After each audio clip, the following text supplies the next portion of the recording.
بسم اللہ الرحمن الرحیم الحمد للہ وکفا وسلام علی عبادہ الذین اصطفى اما بعد فاعوذ باللہ من الشیطان الرجیم بسم اللہ الرحمن الرحیم یا ایہا الذین آمنوا لا تقدموا بین یدی اللہ ورسولہ واتقوا اللہ ان اللہ سمیع علیم۔ محترم و مکرم سامعین کرام، قرآن مجید اللہ تعالیٰ کی وہ کتاب ہدایت ہے کہ جس میں اللہ تعالیٰ نے قیامت تک کے آنے والے انسانوں کے لیے ہدایت و رہنمائی کا سامان مہیا کر رکھا ہے۔ یہی وجہ ہے کہ قرآن مجید میں جتنا بھی غور و فکر کیا جائے، انسان پر اس کتاب کے اسرار و رموز وہ کھلتے جاتے ہیں، لیکن اللہ تعالیٰ نے اس کتاب کو جس طرح کے ہدایت والی کتاب بنایا ہے، اس کی تہ تک اور اس کی حقیقت تک آج تک کوئی بھی عالم دین بہت بڑا فلسفی مسلمانوں میں نہیں پہنچ سکا۔ چونکہ قرآن ہمارے لیے ہدایت والی کتاب ہے، اس لیے اس کو سمجھنا، اس پر غور و فکر کرنا، اس کو بیان کرنا علماء اور اہل علم حضرات کا کام ہے۔ مختصراً سورہ حجرات جو ایک اہمیت پر مبنی اور تمدنی اور معاشی و معاشرتی اصولوں کو بیان کرنے میں ایک مقام رکھتی ہے، اس وجہ سے اس کے احکامات کو ہم مختصراً طور پر بیان کرتے ہیں۔ سورہ حجرات یہ قرآن مجید میں ایک آیت ہے جو کہ مدنی سورت ہے۔ اس میں 18 آیتیں اور 2 رکوع ہیں۔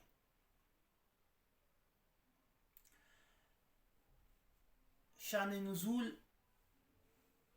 ایک اصطلاح عام طور سے استعمال کی جاتی ہے، جس کا مقصد یہ ہوتا ہے کہ قرآن مجید کی بہت ساری صورتیں اور آیتیں ایسی ہیں کہ جو نبی صلی اللہ علیہ وسلم کے نبوت کے زمانے میں آپ علیہ السلام پر کسی سبب اور وجہ سے نازل ہوئیں، کہ جس میں آپ علیہ السلام کی رہنمائی اور امت کی ہدایت کا سامان اللہ تعالیٰ نے بنایا ہے۔ یہ شان نزول کہلاتا ہے۔ سورہ حجرات کی پہلی آیت یہ بھی ایک شان نزول پر مبنی ہے۔ شان نزول بہرحال متعدد ہے، لیکن سورہ حجرات کی پہلی آیت کا شان نزول امام بخاری رحمہ اللہ نے اپنی صحیح میں ذکر فرمایا ہے۔ وہ فرماتے ہیں کہ ایک مرتبہ قبیلہ بنو تمیم کے لوگ نبی صلی اللہ علیہ وسلم کی خدمت میں حاضر ہوئے، اور یہ بات زیر غور تھی کہ اس قبیلے پر حاکم کس کو بنایا جائے۔ حضرت ابو بکر صدیق رضی اللہ تعالیٰ عنہ نے قعقاع ابن معبد کی نسبت رائے دی، اور سیدنا عمر بن الخطاب رضی اللہ تعالیٰ عنہ نے اقرع ابن حابس رضی اللہ عنہ کے متعلق رائے دی۔ اس معاملے میں رائے دہی دیتے ہوئے دونوں حضرات صحابہ یعنی سیدنا ابو بکر اور سیدنا عمر رضی اللہ تعالیٰ عنہ کے درمیان مجلس میں کچھ گفتگو بڑھ گئی، جس سے آوازیں بلند ہو گئی۔ اللہ تعالیٰ نے صحابہ رضوان اللہ تعالیٰ علیہم اجمعین کو ان آیتوں میں ایک بنیادی تعلیم کے لیے اس صورت کو نازل فرمایا۔ لفظی ترجمے کی طرف ہم آتے ہیں۔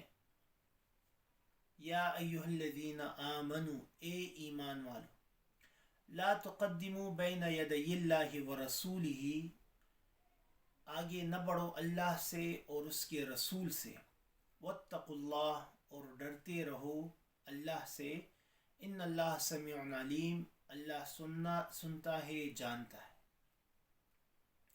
یا ایھا الذین آمنو، اے ایمان والو، لا ترفعوا اصواتکم، بلند نہ کرو اپنی آوازیں، فوق صوت النبی، نبی کی آواز سے، ولا تجہروا لہ بالقول، اور اس سے نہ بولو جہر تیز، کجہر بعضکم لبعض، جس طرح کہ تم ایک دوسرے کے ساتھ تیز بولتے ہو، ان تحبط اعمالکم، مبادا کہ تمہارے اعمال ضائع ہو جائے، وانتم لا تشعرون، اور تمہیں اس بات کا علم اور خبر تک نہ ہو۔ یہ دو آیتیں سورہ حجرات کی اللہ تعالیٰ نے مسلمانوں، حضرات صحابہ رضوان اللہ تعالیٰ علیہ مجمعین، اور خاص طور پر ہمارے لیے ہدایت اور رہنمائی پر مبنی احکامات کے بیان کرنے کے لیے نازل فرمائے۔ ان آیت کے نزول کے متعلق بہرحال روایات جو امام قرطبی رحمۃ اللہ علیہ ہیں وہ متعدد انہوں نے ذکر کی، اسی طرح قاضی ابوبکر ابن عربی نے بھی متعدد ذکر کی ہیں، کیونکہ وہ سب واقعات مفہوم آیات کے عموم میں داخل ہیں۔ ان میں سے ایک واقعہ وہ ہے جو خلاصہ تفسیر میں، یعنی جو ہم نے پہلے شان نزول کے طور پر بیان کیا۔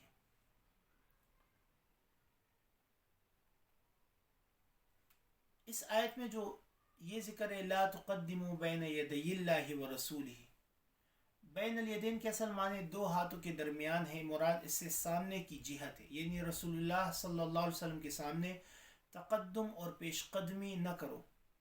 کس چیز میں پیش قدمی کو منع فرمایا ہے؟ قرآن کریم نے اس کو ذکر نہیں کیا، جس میں اشارہ عموم کی طرف ہے، یعنی کسی بھی اعتبار سے کسی قول یا فعل میں حضرت صلی اللہ علیہ وسلم سے پیش قدمی نہ کرو، بلکہ انتظار کرو کہ رسول اللہ صلی اللہ علیہ وسلم کے کیا جواب دیتے ہیں۔ ہاں، آپ ہی کسی کو جواب کے لیے معمور فرما دیں نبی علیہ السلام، تو وہ جواب دے سکتا ہے۔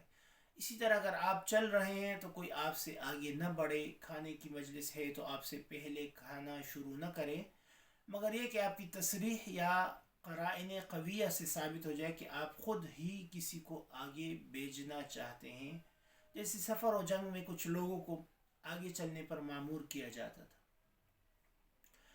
اب اس آیت سے ایک یہ مسئلہ بھی معلوم ہوتا ہے کہ علماء دین اور دینی مقتداؤں کے ساتھ بھی یہی ادب ملحوظ رکھنا چاہیے۔ بعض علماء نے فرمایا ہے، جیسا کہ تفسیر معارف القرآن مفتی شفیع صاحب رحمۃ اللہ علیہ نے ذکر کیا ہے، کہ علماء و مشائخ دین کا کام بھی یہی حکم ہے، کیونکہ وہ وارث انبیاء ہے، العلماء ورثۃ الانبیاء۔ اور دلیل اس کی یہ واقعہ ہے کہ ایک دن حضرت ابو الدرداء رضی اللہ عنہ کو رسول اللہ صلی اللہ علیہ وسلم دیکھا کہ حضرت ابوبکر صدیق رضی اللہ تعالیٰ عنہ کے آگے چل رہے ہیں، تو آپ نے تنبیہ فرمایا کہ کیا تم ایسے شخص کے آگے چلتے ہو جو دنیا اور آخرت میں تم سے بہتر ہے؟ اور فرمایا کہ دنیا میں آفتاب کا طلوع و غروب کسی ایسے شخص پر نہیں ہوا جو انبیاء کے بعد ابوبکر سے بہتر و افضل ہو۔ روح البیان میں اس کا ذکر ہے۔ اس لیے علماء نے فرمایا کہ اپنے استاذ اور اپنے کسی بڑے، چاہے وہ خاندان کا ہو، علمی اور دینی اعتبار سے بڑا ہو یا کسی بھی اعتبار سے بڑا ہو، اس کے ساتھ بھی یہ ادب ملحوظ رکھنا چاہیے۔ دوسرا ادب جو نبی صلی اللہ علیہ وسلم کے بارے میں اس آیت میں خاص طور پر ذکر ہوا، لا ترفعوا اصواتکم فوق صوت النبی، یہ دوسرا ادب ہے مجلس نبوی کے بارے میں، خاص طور پر کہ رسول اللہ صلی اللہ علیہ وسلم کے سامنے آپ کی آواز سے زیادہ آواز بلند کرنا یا بلند آواز سے اس طرح گفتگو کرنا جیسے آپس میں ایک دوسرے سے بے لحاظ کی جاتی ہے، ایک قسم کی بے ادبی اور گستاخی ہے۔ چنانچہ اس آیت کے نزول سے صحابہ کرام رضوان اللہ تعالیٰ علیہ مجمعین کا یہ حال ہو گیا کہ حضرت ابوبکر صدیق رضی اللہ عنہ نے عرض کیا کہ اللہ کے رسول قسم ہے اب مرتے دم تک آپ سے اس طرح بولوں گا جیسے کوئی کسی سے سرگوشی کرتا ہو۔ در منصور نے بہقی سے یہ روایت نقل کی. اور حضرت عمر رضی اللہ تعالیٰ اس قدر آہستہ بولنے لگی بعض اوقات دوبارہ پوچھنا پڑتا تھا. جس طرح کہ صحاح میں اس طرح ذکر ہے. اور زید بن ثابت بن قیس رضی اللہ عنہ طبعی طور پر بہت بلند آواز تھے. یہ سن کر وہ بہت ڈرے اور روئے اور اپنی آواز کو پست کیا. یہ بھی در منصور میں. یہ ادب آپ صلی اللہ علیہ وسلم کی موجودگی میں بھی تھا حضرات صحابہ رضوان اللہ تعالی علیہ مجمعین کو. اور یہی ادب نبی صلی اللہ علیہ وسلم کی رحلت کے بعد روضہ اقدس کے سامنے بھی بلند آواز سے سلام و کلام کے ممنوع ہونے کا بعض علماء نے ذکر فرمایا. مثلا قاضی ابوبکر ابن عربی رحمہ اللہ نے فرمایا کہ رسول اللہ صلی اللہ علیہ وسلم کی تعظیم اور ادب آپ کی وفات کے بعد بھی ایسا ہی واجب ہے جیسا حیات میں یعنی آپ علیہ السلام کی موجودگی میں. اس لیے بعض علماء نے فرمایا کہ آپ کی قبر شریف کے سامنے بھی زیادہ بلند آواز سے سلام و کلام کرنا ادب کے خلاف ہے. اسی طرح جس مجلس میں رسول اللہ صلی اللہ علیہ وسلم کی احادیث پڑھی یا بیان کی جا رہی ہو اس میں بھی شور و شغب کرنا بے ادبی ہے، کیونکہ آپ کا کلام جس وقت آپ صلی اللہ علیہ وسلم کی زبان مبارک سے ادا ہو رہا ہو اس وقت سب کے لیے خاموش ہو کر اس کا سننا واجب و ضروری تھا. اسی طرح بعد وفات جس مجلس میں آپ کا کلام سنایا جاتا ہو وہاں بھی تیز بولنا، شور و شغب کرنا، شور مچانا بے ادبی ہے. یہاں پر ایک ضروری مسئلہ بھی سمجھ لیجئے. جس طرح نبی پر تقدم لا تقدموا بین یدی اللہ و رسول، جس طرح کی آیت میں تقدم علی النبی کی ممانعت میں علماء دین بحیثیت وارث انبیاء ہونے کے داخل ہیں. اسی طرح رفع صوت کا بھی یہی حکم ہے کہ اکابر علماء کی مجلس میں اتنی بلند آواز سے نہ بولے جس سے ان کی آواز دب جائے.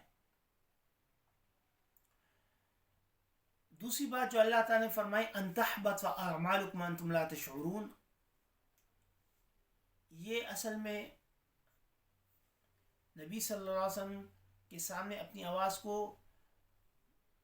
بلند کرنے کا خاص وجہ سے اس سے منع کیا کہ آپ علیہ السلام کی موجودگی میں آواز کو بلند نہ کیا جائے کیونکہ اعمال کے ضائع ہونے کا شک ہے. تو یہ ان دو آیتوں کی مختصراً تفسیر تھی. اللہ تعالیٰ ان پر ہمیں عمل کرنے کی توفیق عطا فرمائے. وما علینا الا البلاغ.